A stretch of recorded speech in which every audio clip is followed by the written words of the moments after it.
距离10月18日苏妈的 RX6000 系列显卡正式发售还有半个多月的时间。如果不出意外的话，此次 RX6800 和 RX6800 XT 的备货情况应该远比老黄的3080充足。与 NVIDIA 一样，国内玩家更期待的应该还是各大厂商的非公版显卡，而现在已经有部分厂商公布了自己的非公版设计。下面就跟着超级哥来看看吧。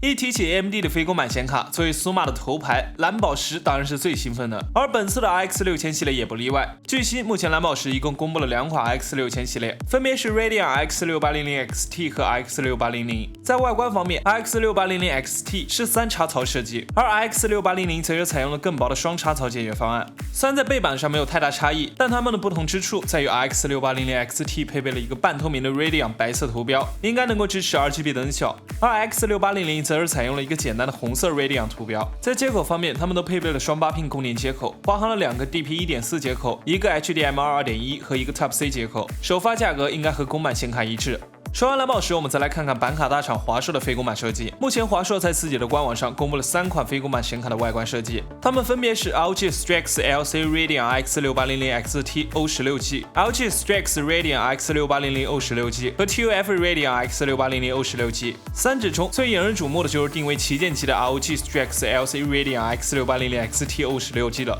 这张显卡在散热模组的堆料上采用了风冷加水冷的一体化散热设计，那么在温控方面的表现应该会非常出色。另外，作为败家之眼 ，RGB 灯效应该是必不可少的。其在240冷拍和显卡主体上均配备了拥有 RGB 的独特标志，显得非常炫酷。然而在规格上，目前传言它的峰值 Boost 频率可以达到2577兆赫兹，这比公版的6800 XT 还要高出不少。不知道是否会有性能方面的大幅提升。至于 LG Strix Radeon X6800 O16G 和 TUF Radeon X6800 O16G 2款型号应该采用了和 RTX 30系几乎一样的外观设计，并没有其他多余的元素，还算是中规中矩吧。接下来就是来自技嘉的 RX6000 系列，目前一共有 X6800 XT 和 X6800 2款。它们在外观方面几乎一模一样，但6800 XT 采用了3插槽设计， RX6800 则是 2.5 插槽，均配备了2个 DP1.4 接口，一个 HDMI 2.1和一个 Type-C 接口，供电接口同样是双8pin供电。最后是来自微星的 RX6800 系列，目前仅推出了魔龙 RX6800 XT 这一款型号，在外观方面几乎采用了和 RTX 30系列一样的3插槽和3风扇散热设计，并配备了双8pin电源接口。但值得注意的是，相较于之前的 RX5000 系列，这是微星首次在 A 卡上加入了 RGB 灯效，从中也可以看出微星此次非常重视 RX6000 系列。除此之外，据微星内幕主持人爆料，目前 Radeon X6800 的外观还在渲染当中，并不会排除还有其他元素的加入，所以最终的外观还需要进一步确认。